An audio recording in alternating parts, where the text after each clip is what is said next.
Good afternoon, everybody. This is Gay Polk-Payton, and I'm here with Gay's PSA via Periscope. I just got home. It's been a really, really long day, but I guess, I'm blessed. My long day is different from other people's long day. So I'm grateful to God that I've gotten to a point in my life where my long day is not as tedious as it could be. So this morning and, over the last week, I've been thinking about a lot of things, y'all, and I wrote a PSA this morning, and I put the PSA on my Facebook page, and it says that there's a huge difference between being in love with someone and being in love with the idea of being in love with someone. And, the thing about ideas is that the idea changes the moment that you realize that it's no longer a good idea.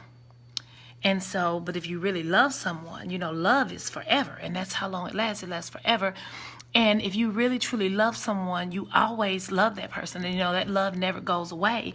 So you really have to really keep things in perspective and understand that, because a lot of times people will get ready for a relationship. They'll be like, I'm ready for love. I want a relationship. I have this. My life is set. Everything in my life is in order, except for the fact that I don't have anybody to love me. And so you grab this unsuspecting woman or this unsuspecting man, and you just plug them into your equation and what your idea of a good fit for your relationship variable is in your life. And you don't give any consideration to the person and where they are in their lives and whether or not they can really fit into your idea of what they're supposed to be. You just see them as what you think you would need them to be. And so you try to force yourself and you try to force them into a place where this variable will allow your equation to balance out. But you haven't given any real consideration of who that person really is. And so then when the rubber hits the road, you're in a situation where you are in love with the idea of being in love rather than really being in love with that person. So you have to be really, really careful about how you deal with people. You have to be really, really careful about how your actions affect people. You have to be really, really careful that your need to not be preyed upon doesn't allow you to become a predator, the same kind of predator that you're trying to avoid. It's really, really, it makes a lot of sense if you really, really think about it.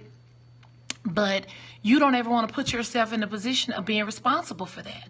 Nobody wants to be responsible for anybody's heart to the level that you realize that you've used somebody to feel this variable in your equation without giving any consideration as to whether or not they were mentally, emotionally, physically, and financially ready to fill that void in your life.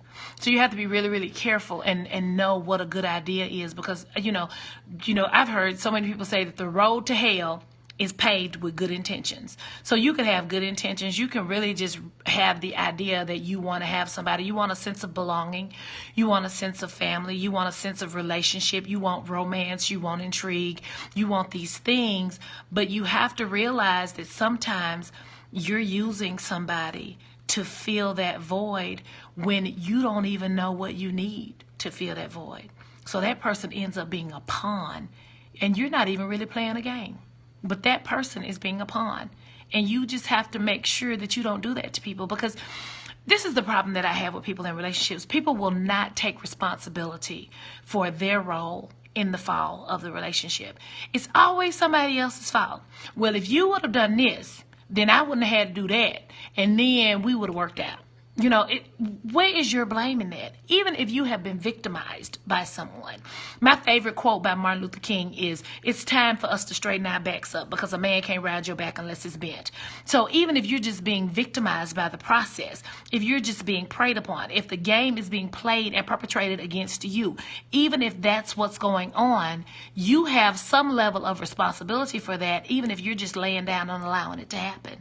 So you have to learn how to take responsibility for your own life, and then take responsibility for your impact on the people around you, because you can end up putting yourself in a position where you can hurt somebody that you never intended to hurt, and then that person can in turn hurt you and maybe even other people in your life, and you could hurt other people in their lives, and you didn't even realize that you were doing it until it was already done. So just, be careful with people and be careful with people's hearts. Make sure that you don't let love just be a good idea. Let love be something that's deliberate. Let love be something that you really want to see through to the end. Don't just use people as pawns to fit into your variable where you think they should fit, which variable they should sit in front of to realize your idea of what love is supposed to be.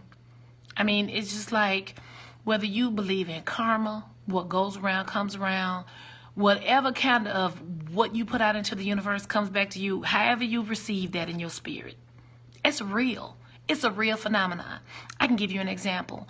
My son, I told y'all last week on his birthday was Thursday, and I told y'all on Thursday that a lady made a birthday cake for Kobe, and she wouldn't let me pay her for the birthday cake because she said that Kobe was such a good kid that the cake was her way of thanking me for raising such a good child, and her way of thanking him and asking him to continue to be such a good person and be the man that I raised him to be and the man that God called him to be.